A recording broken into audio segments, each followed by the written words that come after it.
I'm so excited to have Patrick Norris, a good friend of mine, today as we're learning from leaders. Patrick and I have been friends for it's we're probably pushing a decade now.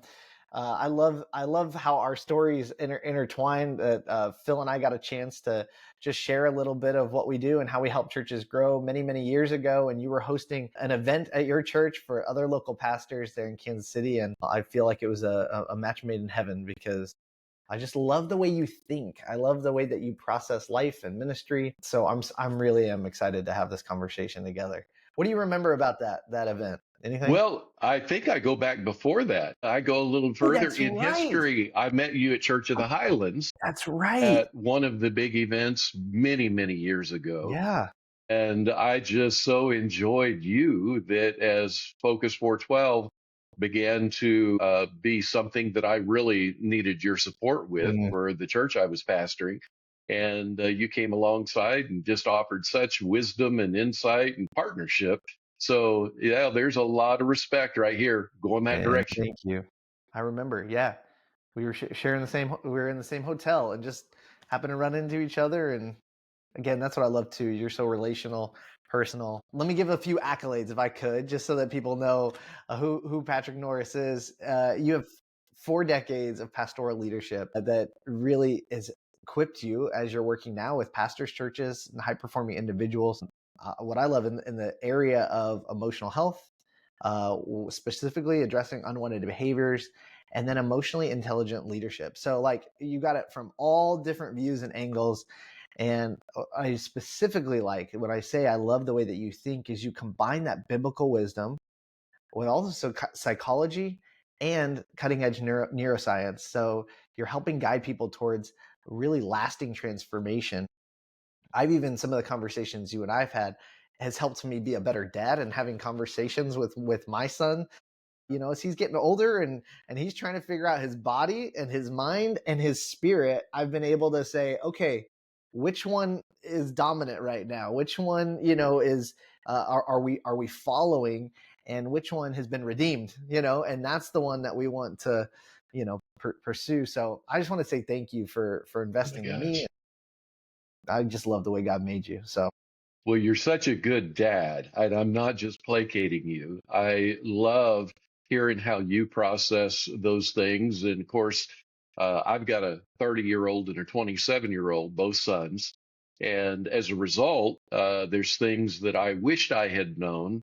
So when somebody has half of an ear that I've learned professionally through psychology and a lot of the relationship sciences, that man, it's been a joy to even know that I helped you in any kind oh of way. yeah, for sure.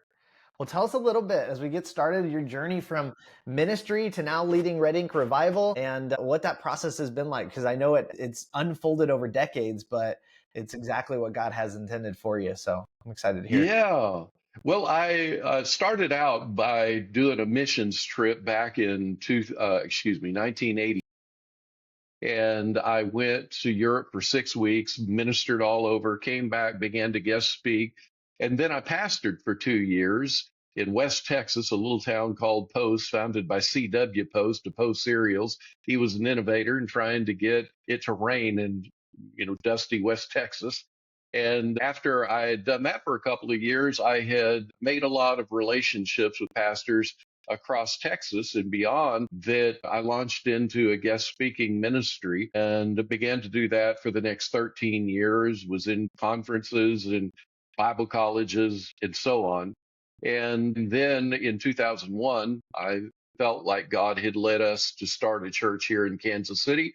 And then we pastored that for 20 years. And in 2021, I transitioned to go full time with Red Ink Revival, which is the platform that I created to help coach leaders in mental health, human flourishing, relationships, and unwanted behavior.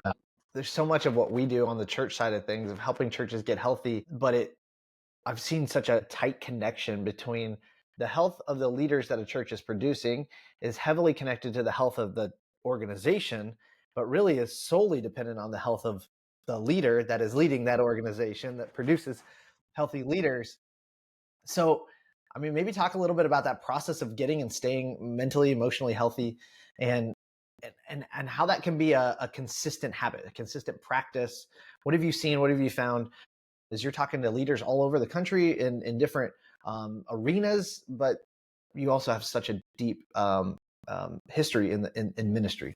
Yeah. Well, I think my biggest takeaways are from my own profile and the things that I found I would experience an Achilles heel where I just couldn't get the rhythm and trying to figure out I'm doing all the stuff on paper. I've got all the strategies, I've got all the techniques that I'm supposed to have.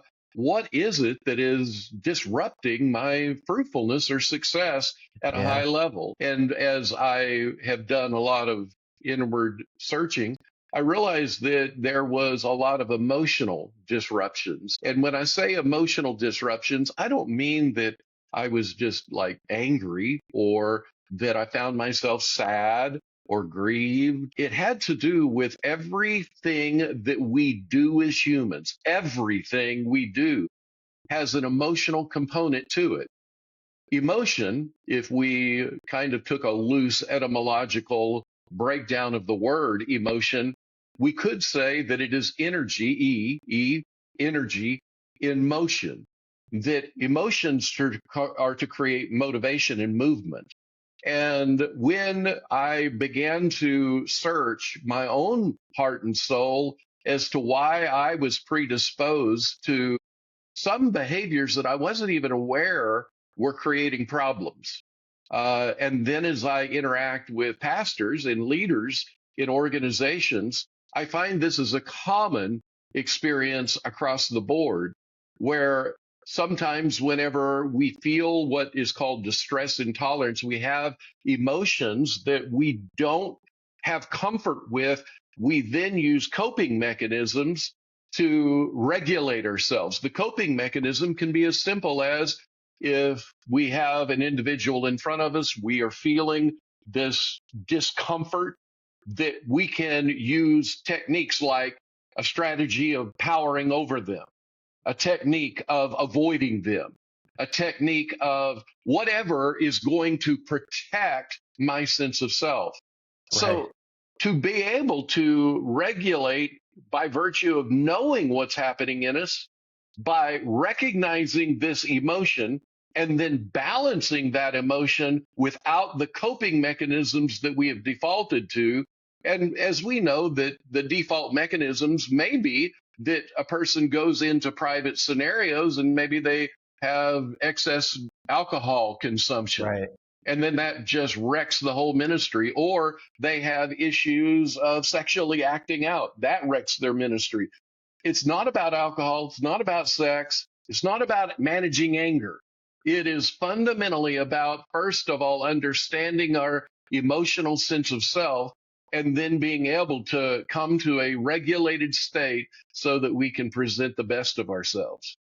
what you just unpacked, though, I mean, that can take, it's so deep because one, I have to know who I am and be aware of the emotions that I'm experiencing in that moment to even lead to, okay, so what reactions, coping mechanisms, just out of sheer past history, whatever, we talk about it like behaviors oftentimes are like grooves, and the more and more you do it, the deeper and deeper the grooves become. I mean, there's patterns of behavior that have been set for years, decades before, that I think we naturally revert to. Like we're talking about some deep work, though, to one, be aware of who I am, two, how am I feeling about that, and then three, how have I previously coped, in order just to now make some changes for health. So Yes. what do you recommend? I mean, what is there to expect in terms of a journey like that? Yeah, it's a great question. I think about it as a golfer, and I'm not a great golfer, but I understand that as a golfer, it's not unusual for you to have a coach who notices areas of your swing that are causing all of the problems on the golf course. And so they begin telling you it. So you have this clarifying idea around what's causing my swing to do what it's doing. And then it takes repetition, training, repetition, training, repetition, training to be able to get that swing right and to now then not go to the default swing that you've been using for years. And in that same kind of way, we live our lives assuming it's just the way we are. It's just our personalities, not knowing that we actually constructed the emotions and the personality and the behavior around these unwanted scenarios that we sometimes are faced with. So it's going to require a pretty intentional approach to transformation. And God is on your side. He desires your transformation. And it's interesting because the very fact that He's provided transformation for us means He's not in contempt of us in our untransformed state. It means that He's hopeful for us if we'll just give time, space, and training to become transformed. So, in answer to your question, how long does it take? Well, it depends on a lot of variables. Sure. It can take, as an example, if we have someone in the sexual addiction category who has had multiple partners, and understand some clients have had, well over 1,000 anonymous partners outside of their marriage. Well, Yeah. you can imagine that that's a super highway in their soul and brain system, to where they now, without even thinking about it, it's automated.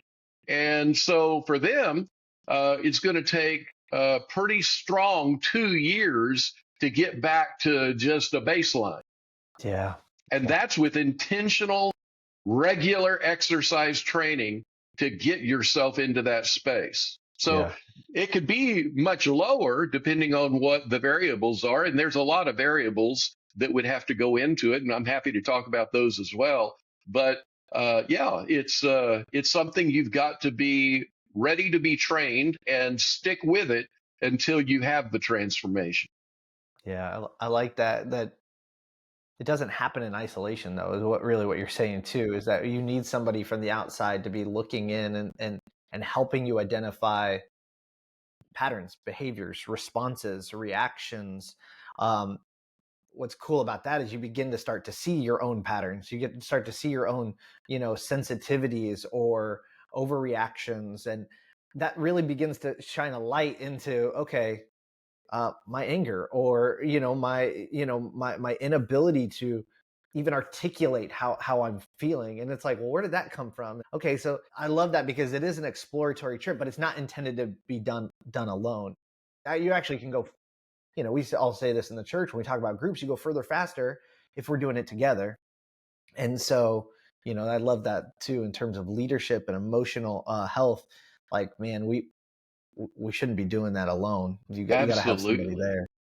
It is profoundly important that we have people doing it with us. Dr. Carnes, who is the leading guru, the leading authority on sexual addiction recovery, he has actually done surveys among thousands of people and that have recovered from sexual addiction, and understand all compulsive behavior categorically functions in the same mechanism.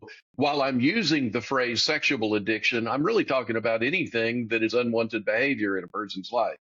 But he says that the number one survey response as to what was the primary factor that created your transformation out of this just impossible addictive, is that they would say a relationship with God or a higher power. It's a secular organization, Right. but they would actually bring it into relationship with God. The reason the relationship with God becomes profound is, for one, you have to surrender control, that you recognize someone else is much greater than you. You're not in control of everything of your life.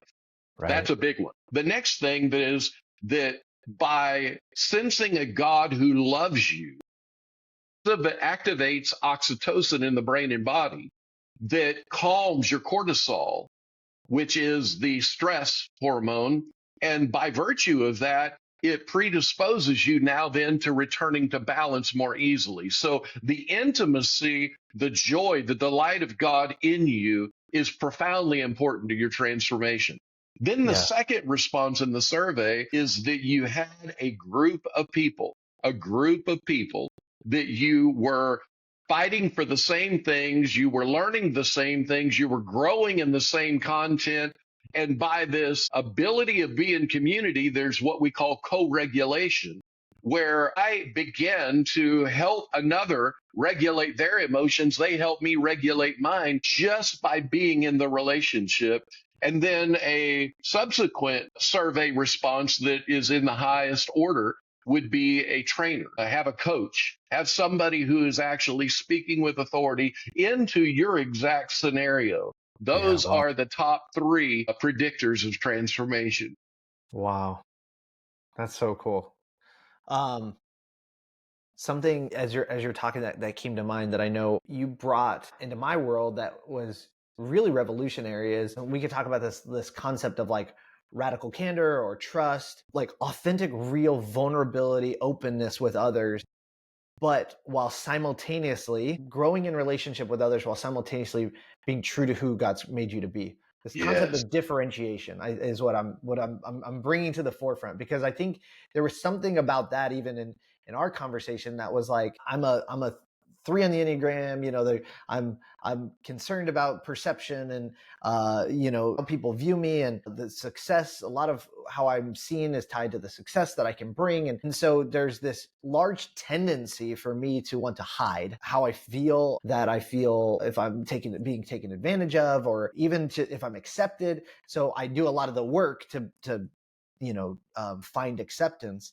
And this concept of differentiation, though, is that I'll let you define it a little more clearly than what I think I remember it being, is that I can actually, people can't love who I truly am if I don't ever show them who I truly am. Yes. But I have to be comfortable enough in who I am to show them that, and that's a very vulnerable, like very sensitive state.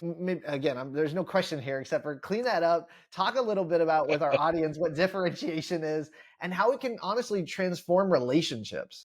Yeah. Well, that's a great question. And to put fuel on that fire, I think it is one of the supreme principles that a person needs to learn if they're going to be a leader. I tell college presidents, if you don't instruct your theology students or those who are in your pastoral tracks, if you don't teach them on family systems theory developed by Dr.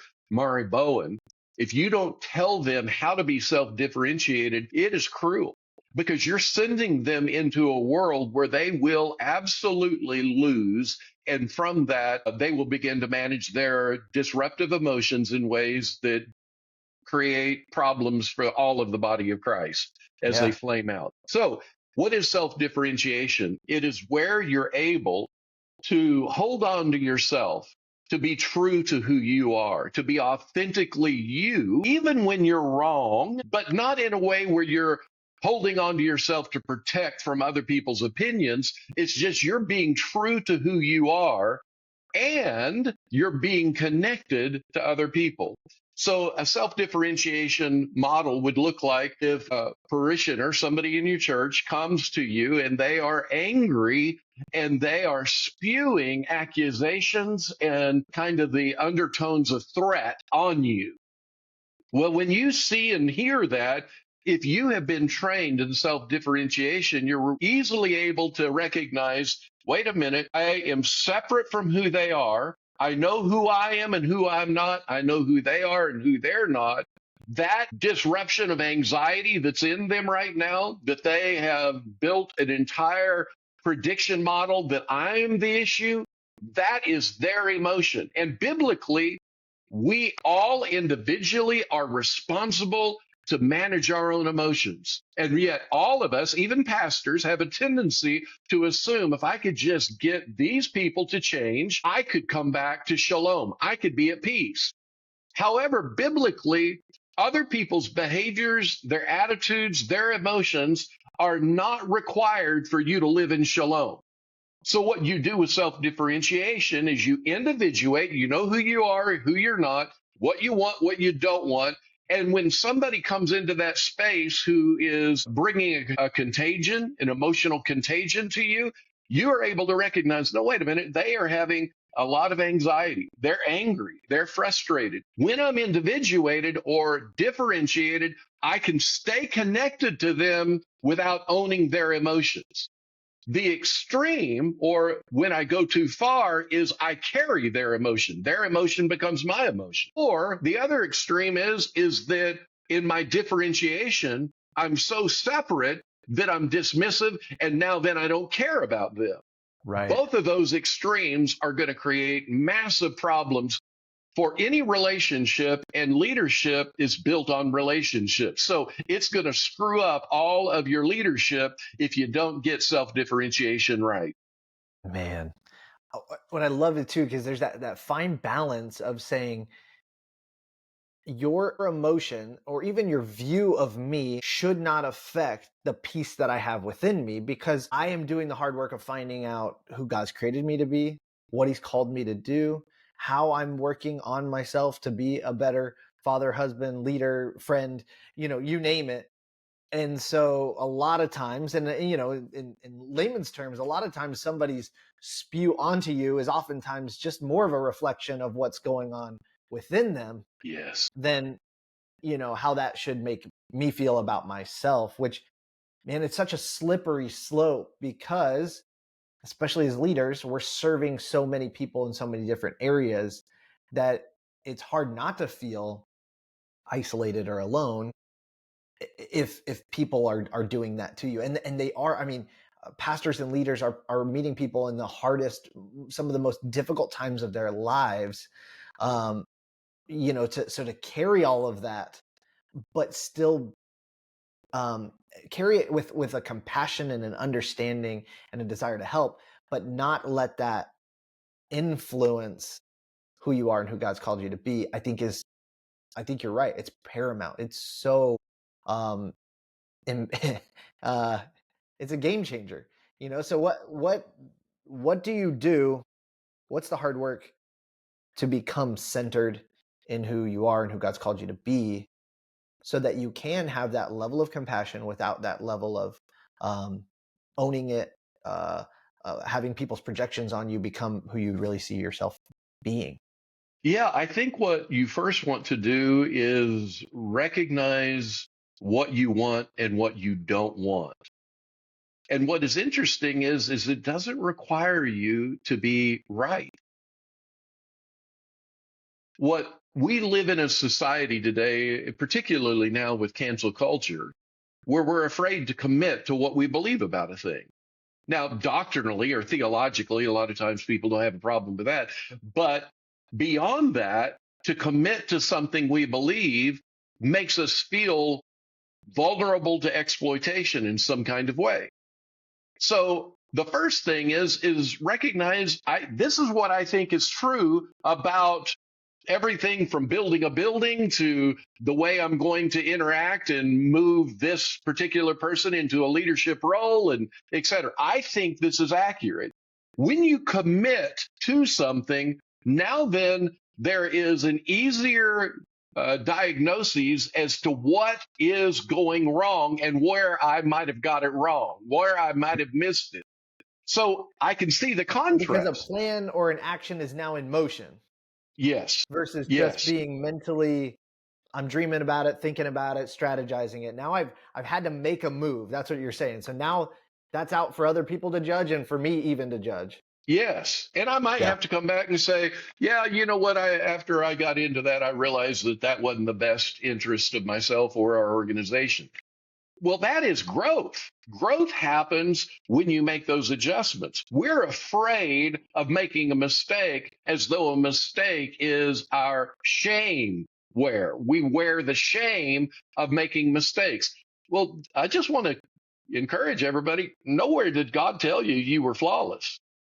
This idea that if you are flawed in any kind of way, that somehow you are subordinate and not really valuable, that is an inner dialogue interpretation of your life.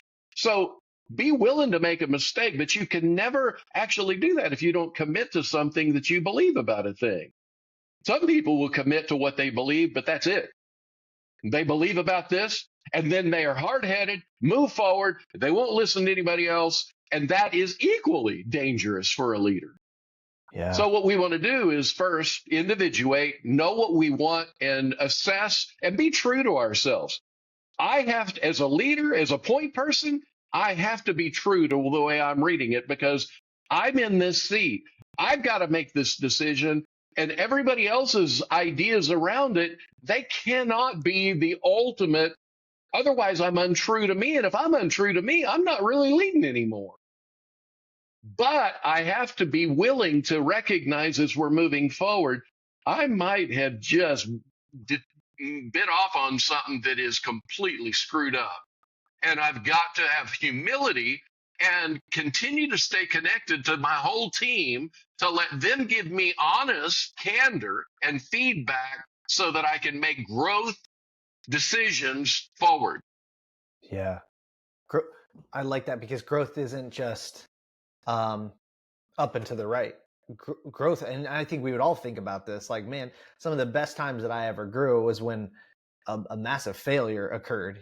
Because I had the time and the energy to assess that. I had conversations with others about that, and that those principles or those lessons stick with you a lot longer.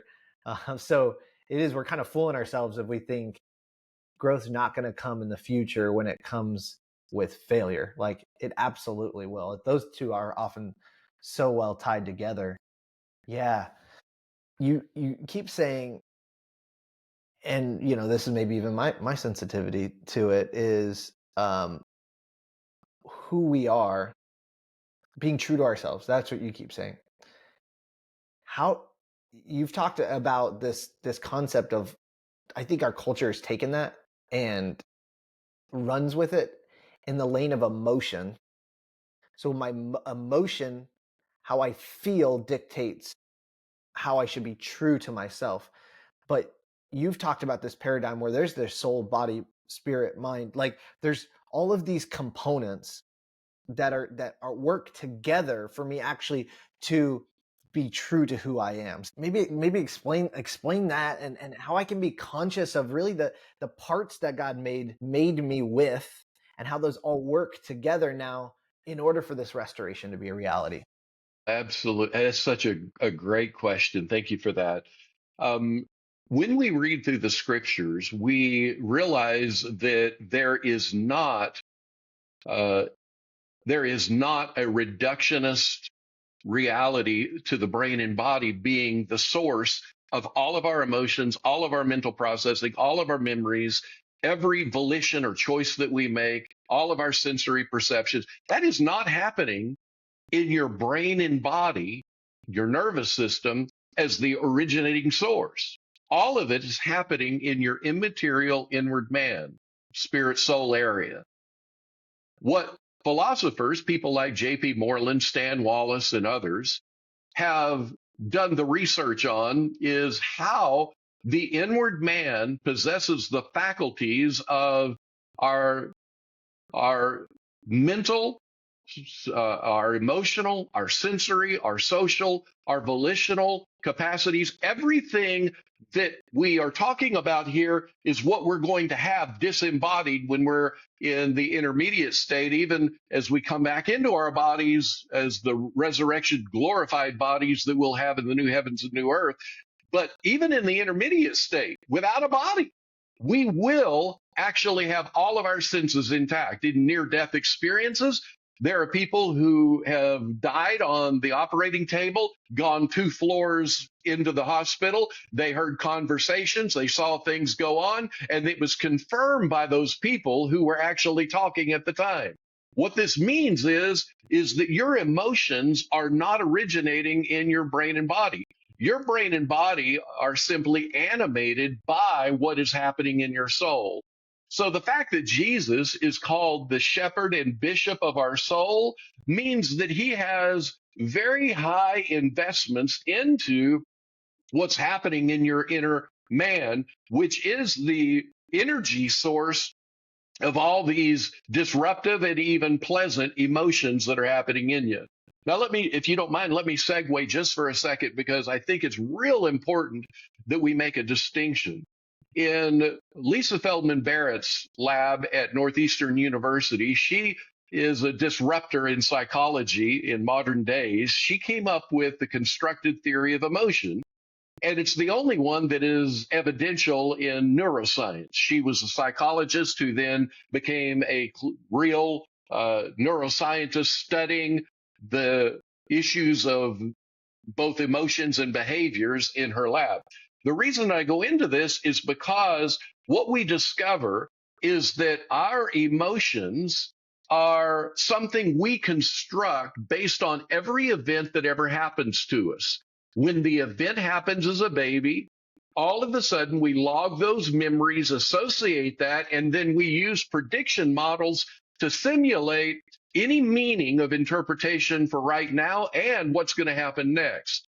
As I describe all of that kind of technical content, Yeah. the reason that's important is I do want you to know this. This is kind of the baseline, that when we describe an emotion, often we conflate the emotion with the interpretation of meaning onto the emotion.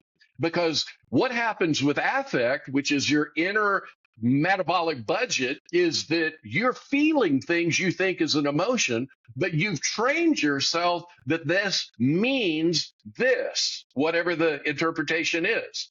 So what can happen is that when we talk about, well, I'm just following, I just want to be true to myself and feel the emotion, we have to distinguish the emotional experience, which we do want to be present with, even the unpleasant ones, and distinguish that from all of the thought scripts that are overlaying on top of it to interpret it. The thought scripts biblically are what we are called upon over and over and over and over to analyze, to judge, and to actually determine whether this is going to be what we're going to move forward on. So just because you have a feeling does not assume that the feeling and the fused interpretation are accurate. Those fused interpretations could be completely screwed up and filled with guesses and assumptions. And so that's where scripture comes in, and it brings enlightenment and connection. Like, even as you were talking about ascribing, is this where, like, you have this feeling and you play out a conversation in your own head of how it's probably gonna happen and turn out, and then you decide at the end of, I'm just not gonna have the conversation. It's not even worth it. Is that the kind of thing we're talking about, That is or is that exactly. okay? Yes, that is exactly. And again, technically, they call that a prediction simulation. That our soul, as it's animating our brain and body, is a prediction machine. It's trying to make sense of what I just experienced, and it's trying to use that to determine what's going to happen next before it happens. Everything that happens inside of us in our holistic unity of the soul to the brain body, everything that's happening is in a prediction model because it's trying to help us be protected and help us to survive. Well, as we move in that, we have to judge this assumption because it's filled with guesses, it's filled with assumptions. There is no way you can know all the details that you feel like are authoritative or completely accurate. So, what you have to do is go to the Word, like you said, and let the Word of God be the litmus test of what is real. Well, I feel like people are just joining us for one of our barbecue lunches. Like, this is it. This is what happens, guys.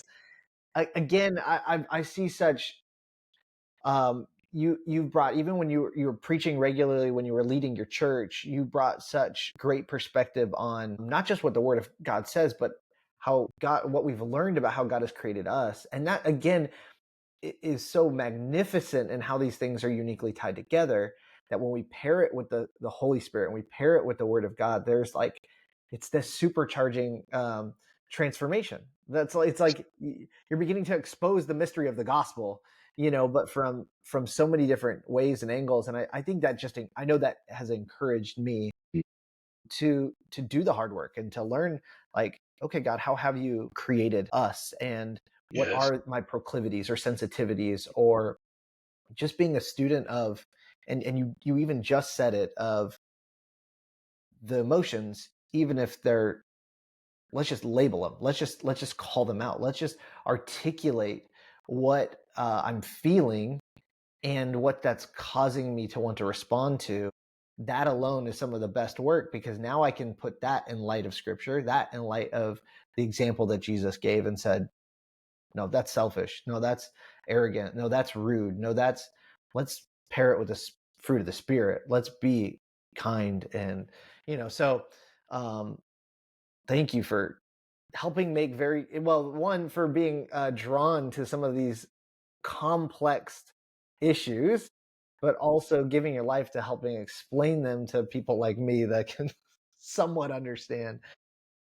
Because I think it's a I think it's a key. I want to honor your time, but I know this is the question we always ask. We at Focus 412 believe that the best development happens in the context of relationships. We talked about that at the very beginning, but who is someone who has played a pivotal role in your growth as a leader, and what's something practical they did to help you grow? That's such a good question. I was trying to process coming into the interview what kinds of people have influenced me. Sure. And a lot of leadership influence for me has been thought leaders. Their influence in my life has been through the books that they wrote, and some I've had the chance to be friends with. But as I've grown, there has been a lot of environments that I've been in full disclosure, early on, it was Bill Hybels in Willow Creek. There was a lot of very helpful things that I gained. I was in a 18 month intensive at Willow Creek, where I would go every quarter, had a coach, and we would meet with the different staff at Willow Creek and learn about leadership is the way that they and other organizations would do it. That was very impactful for me. And then, of course, Chris Hodges at Church of the Highlands. He and I knew his father-in-law, Billy Hornsby, and before he started Highlands and before I started Yeah. our church, he and I hopped on a phone call and just talked about everything that we were dreaming of doing. And of course, you look at what God has graced him to do, and you're like, well, you really ran hard on yours because You he really took that did. and ran with it, He huh? really took that and ran with it. But Chris has always been such a gift. I just so appreciate the things that he has offered and helped with. But there's been many over the years, and I like to learn, so I'm always hoping keeping my ears open. Awesome. Thank you for sharing. Anything left, that you're like, man, if you're talking to leaders that are helping lead churches, lead organizations, anything else you share with them that you're like, hey, here's just a word of encouragement, or something you want to just even challenge us with? Yeah. Well, I think the encouragement would be thank you for serving the Lord, all you pastors and leaders, that as you enter into ministry, there are so many chaotic moments that can happen. And a lot of times we were not prepared for those chaotic moments. Nobody taught us about emotions. Nobody taught us about relationship management, which is a domain in emotional intelligence. Nobody ever taught us that. And so what we did is just had to observe the models that went before us, who often did it inappropriately and were unhealthy in the way they did it. So what I encourage you with first is that you're still running the race. You're still doing what you believe God's called you to do and assigned you with. And I just really celebrate and champion you. To challenge you, I think what I would say is that, as Philip, you said at the beginning, the pace of the leaders, the pace of the organization.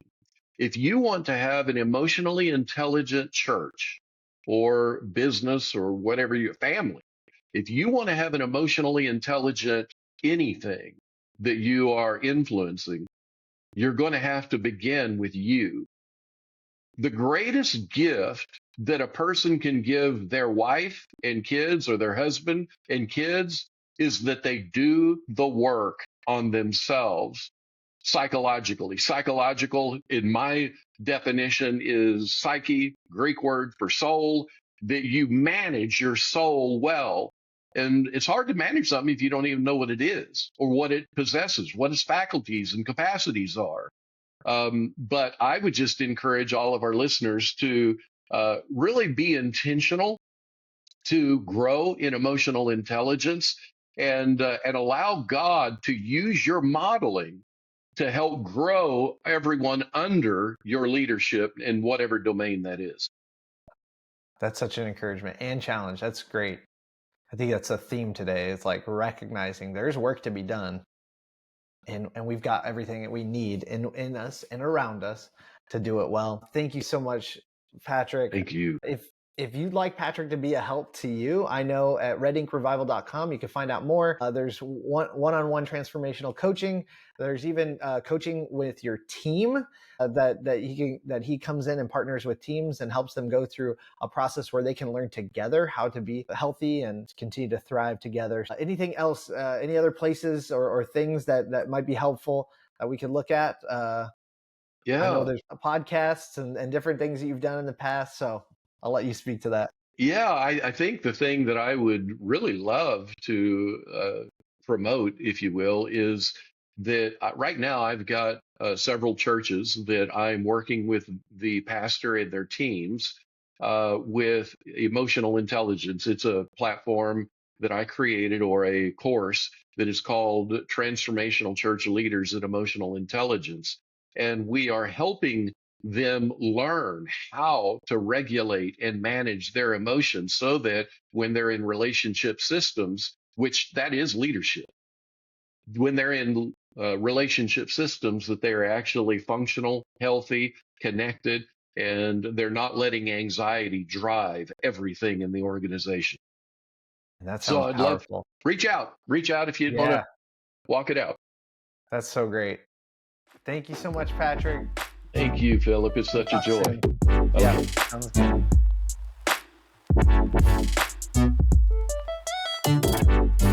good.